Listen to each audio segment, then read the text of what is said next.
বন্ধু বান্ধৱীসকল, আজি এটা ৰেচিপি শ্বেয়াৰ কৰিছোঁ আপোনালোকৰ ওচৰত। বুটৰ দালি এইটো সকলোৱে বনাব জানে, কিন্তু মইনো কেনেকৈ বনাওঁ সেইটো দেখুৱাব চেষ্টা কৰিছোঁ।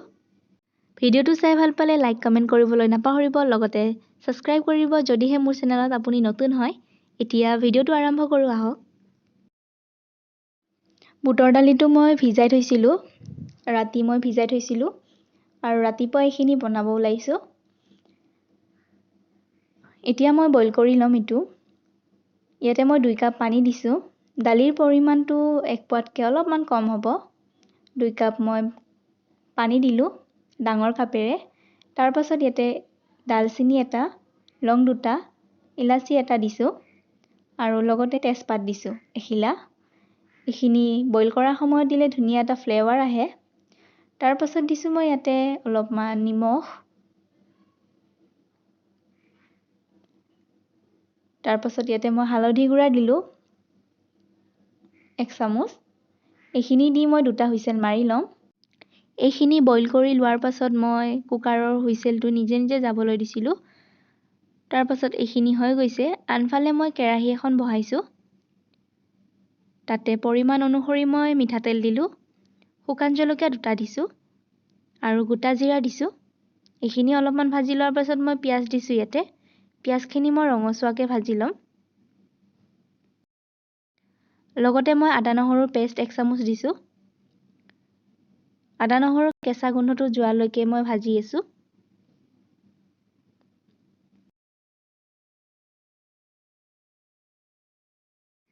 এইখিনি ৰঙচুৱাকৈ ভজা হৈ গৈছে এতিয়া। ইয়াতে মই মিডিয়াম চাইজৰ বিলাহী এটা দি দিলোঁ। তাৰ পাছত সোৱাদ অনুসৰি নিমখ দিলোঁ। বুটৰ দালিটো বইল কৰাৰ সময়ত নিমখ দিছিলোঁ যিহেতু, সেইকাৰণে নিমখটো মই কমকৈ দিলোঁ। আৰু এতিয়া গুড়া মছলাখিনি মই ব্যৱহাৰ কৰিম। ইয়াতে মই গুড়া মছলা দিলোঁ, ধনিয়া গুড়া 1 চামুচ, জলকীয়া গুড়া 1 চামুচ আৰু জিৰা গুড়া 1 চামুচ দিলোঁ। এইখিনি দি পেলাই মই ভালদৰে লৰাই লৈছোঁ বিলাহীখিনিৰ লগত। আৰু অলপমান সময় মই ভাজি থাকিম বিলাহীটো গলি যোৱালৈকে।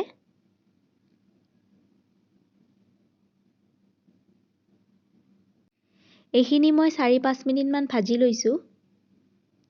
আৰু ইয়াতে মই মছলা বেছি ব্যৱহাৰ কৰাও নাই। তাৰ পাছত ইয়াতে বুটৰ দালিখিনি মই দি দিছোঁ, কিন্তু মই পানীখিনি দিয়া নাই। এইখিনি অলপমান সময় মই ভাজি ল'ম। এইখিনি মছলাৰ লগত ভালদৰে মিহলাই লৈছোঁ। বুটৰ দালিটো মই তাৰ পাছত ইয়াতে ঢাকনি মাৰি দিলোঁ। 4-5 মিনিট ল' ফ্লেমত মই ভাজি লৈছোঁ ঢাকনি মাৰি। এনেকৈ ভাজি ল'লে আপোনালোকৰ দালিটো বেছি সোৱাদ লাগে খাই।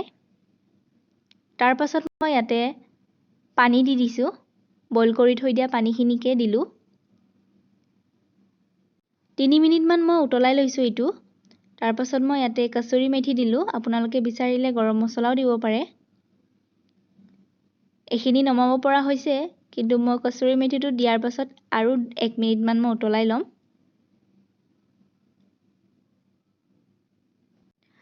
নমোৱাৰ আগে আগে মই ইয়াতে ধনিয়া পাত কাটি দিলোঁ অলপমান।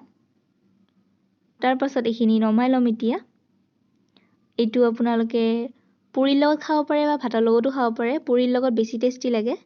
বুটৰ দালিৰ ৰেচিপিটো কেনেকুৱা পালে কমেণ্টত জনাবলৈ নাপাহৰিব। লগতে লাইক কৰি দিয়ক, শ্বেয়াৰ কৰি দিয়ক বন্ধু বান্ধৱীৰ সৈতে, আৰু মোৰ চেনেলটো ছাবস্ক্ৰাইব কৰি দিয়ক যদিহে মোৰ চেনেলত নতুন হয় আপুনি। আৰু কাষত থকা বেল আইকনটো দবাই দিব যাতে মোৰ আহিবলগীয়া নতুন নতুন ভিডিঅ'বোৰ আপোনালোকে পাই থাকে। তেন্তে আজিলৈ আহিছোঁ, আকৌ এটা নতুন ভিডিঅ'ৰ সৈতে লগ পাম। ধন্যবাদ।